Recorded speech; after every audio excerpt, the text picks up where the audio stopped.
नमस्कार। कभी सोचा है कि अगर पुलिस तलाशी लेने आए तो किसी के पास अपनी बेगुनाही साबित करने का क्या सबूत होगा? इलाहाबाद हाईकोर्ट ने हाल ही में एक ऐसा फैसला सुनाया है जो ठीक इसी सवाल का जवाब देता है।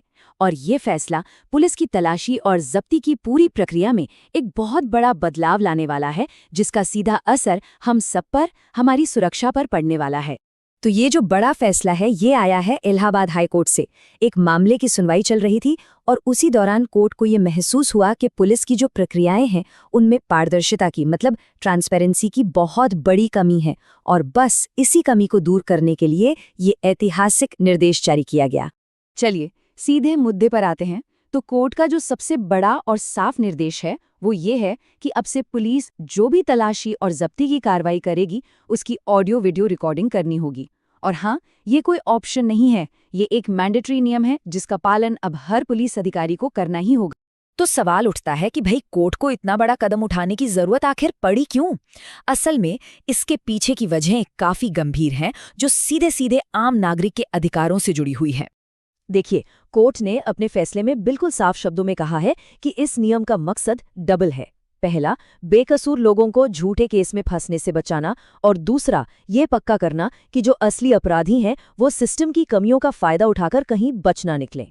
कोर्ट ने ना कुछ बहुत ही गंभीर चिंताओं की तरफ इशारा किया है, जैसे कि जब्ती के टाइम पर अक्सर कोई इंडिपेंडेंट गवाह नहीं होता। अब इससे क्या होता है? इससे बेकसूर लोगों को फंसाने या फिर झूठी रिपोर्ट बनाने का मौका मिल जाता है। कोर्ट ने ये भी माना कि ऐसी खराब जांच की वजह से अक्सर असली अपराधी भी कानून के शिकंजे से बच निकलते हैं। अच्छा, तो अब आगे बढ़ते हैं और ये समझते हैं कि इस ऑर्डर के पीछे कानूनी ताकत कहाँ से आ रही है। क्योंकि ये सिर्फ एक सुझाव नहीं है, इसके पीछे एक बहुत ठोस कानूनी आधार है। तो इस फैसले को जो कानूनी ताकत मिल रही है वो मिल रही है नए भारतीय नागरिक सुरक्षा संहिता यानी BNSS के सेक्शन 105 से। ये कानून समझिए खास तौर पर बनाया ही इसीलिए गया है ताकि पुलिस के काम में ट्रांसपेरेंसी आए, जो सबूत हैं वो भरोसे के लायक बने और झूठी रिपोर्ट बनाने का तो कोई चांस ही ना बचे। तो अब आता है सबसे जरूरी सवाल कि असल में जमीन पर यह नियम काम कैसे करेगा? मतलब पुलिस अधिकारियों को अब करना क्या होगा? देखिए, प्रोसेस को ना बहुत सिंपल और क्लियर रखा गया है। जैसे ही पुलिस कोई तलाशी या जब्ती की कार्रवाई शुरू करेगी, उन्हें उसी मोमेंट से उसकी लगातार ऑडियो वीडियो रिकॉर्डिंग करनी होगी। फिर जैसे ही ये प्रोसेस पूरा होता है, उस रिकॉर्डिंग को 48 घंटे के अंदर अंदर जो संबंधित मैजिस्ट्रेट हैं उनके पास जमा करवाना ही होगा। और हाँ, इस नियम को हल्के में ना लिया जाए। इसके लिए कोर्ट ने ये भी बिल्कुल साफ कर दिया है कि अगर कोई भी पुलिस टीम या उसका इंचार्ज इस प्रोसेस को फॉलो नहीं करता है तो उसके खिलाफ सख्त डिसिप्लिनरी एक्शन लिया जाएगा। मतलब लापरवाही की कोई गुंजाइश ही नहीं छोड़ी है। तो चलिए अब जरा बड़ी पिक्चर देखते हैं। इस एक फैसले का हमारी पूरी न्याय व्यवस्था, पुलिस की जवाबदेही और हम जैसे आम नागरिकों के अधिकारों पर आखिर असर क्या पड़ सकता है।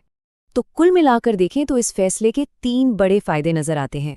पहला, पुलिस की अकाउंटेबिलिटी बढ़ेगी क्योंकि अब उनकी हर एक हरकत कैमरे में कैद होगी। दूसरा, वीडियो सबूत होने से अदालतों के लिए भी सच तक पहुंचना पहले से कहीं ज्यादा आसान हो जाएगा।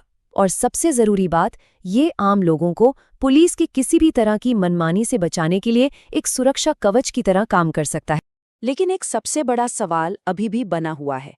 क्या सिर्फ एक नियम बना देने से जमीनी हकीकत सच में बदल जाएगी? क्या कैमरे का डर पुलिस को ज्यादा जवाबदेह बनाएगा और बेकसूर लोगों को बचा पाएगा? असल में इस फैसले की असली परीक्षा तो अब शुरू होगी।